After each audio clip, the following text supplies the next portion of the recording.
and then it ends with a. And so I'm like, that's freaky. Yeah. And he's like, I was like, so what do you want to do about it? He's like, well, let's go get the guns. So he gets his little compact, and I just grab my pistol, and we get the flashlights. So I got my pistol, I turn my little red dot on, got my little flashlight, I feel like I'm all tactical mode going in. We run outside, pop the gate open into the woods, and we're combing it, and it's middle of the night, so it's real misty and stuff, real heavy fog, and we're just combing. I'm going left to center, he's going right to center, just so we can get this whole, all the woods out there, because there's an open meadow out in the woods, right in the middle of the woods. So we're combing, and we meet at this tree that's directly in front of us, and there's like this little stump there, and above it, I see blue eye shine looking back at us. He says he saw normal, but I saw blue.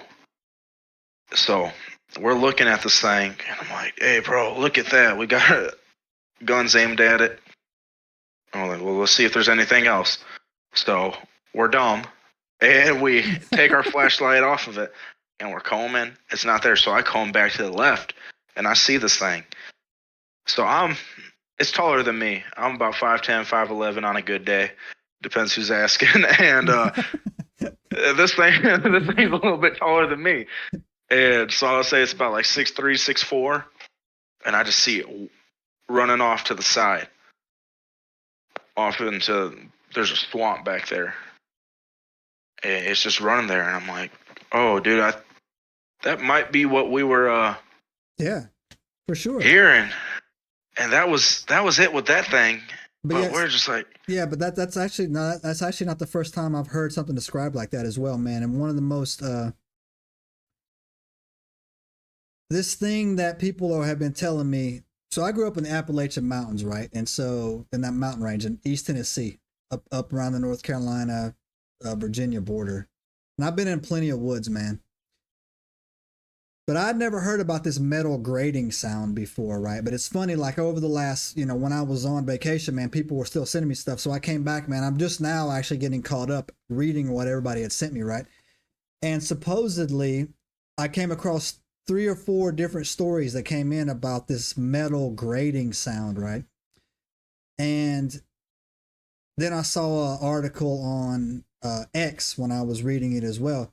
That metal grating sound is what these people were telling me. And again, I don't know how they know this, but it was more than one person was telling me that that's the sound of some type of portal opening up, right? Like when you hear that like grating sound, that's what something sounds like. I mean, so that's like a portal kind of opening up somehow.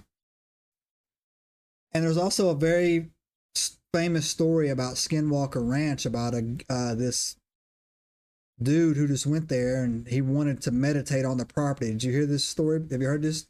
He went out there, and so this was before Bigelow bought it, and the ranch hand was like, I don't know why you want to be out here. This isn't a place to do it. But he let him do it, right? So he went out into this field, and he was standing there, and he was just meditating in this field, and the ranch hand or the owner of the ranch, because it is an active cattle ranch. People don't understand that, man. It is like this. It's a cattle ranch, right? And so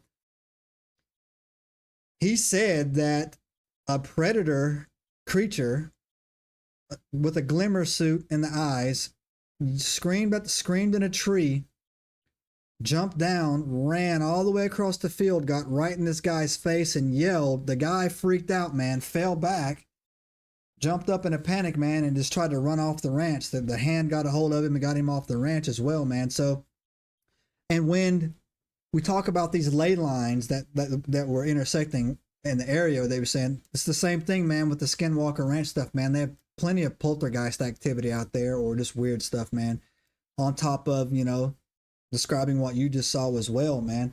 So yeah, dude. Yeah. All right, man. Good stuff, bro.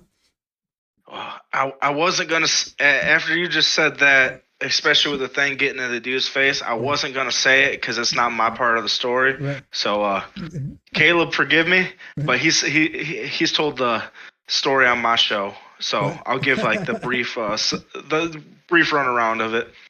So he's out there hunting Mhm.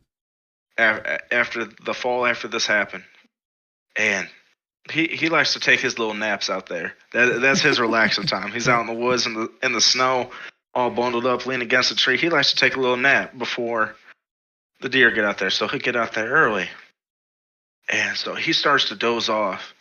And as he's dozing off, like really just like beginning to enter that sleep, he hears this voice saying, "We're so glad you're out here." Subscribe now and turn on the notifications to join us on this extraordinary journey into the unknown.